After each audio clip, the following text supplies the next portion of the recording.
ये 3 बातें बहुत ही कड़वी है, इसलिए इसे सोच समझकर ही देखना। पहली, मरने वाले को रोने वाले 1000 मिल जाएंगे, लेकिन जिंदा लोगों को एक भी नहीं मिलते। इसलिए इंसान की कदर करनी है तो जीते जी कर लो। दूसरी, लोगों को थोड़ा वक्त देना सीखो, रिश्ते खुद ब खुद मजबूत हो जाएंगे।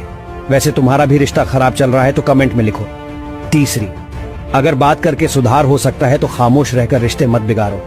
बात करवी है मगर सच्ची है, इसलिए इस रील को सेव कर लो।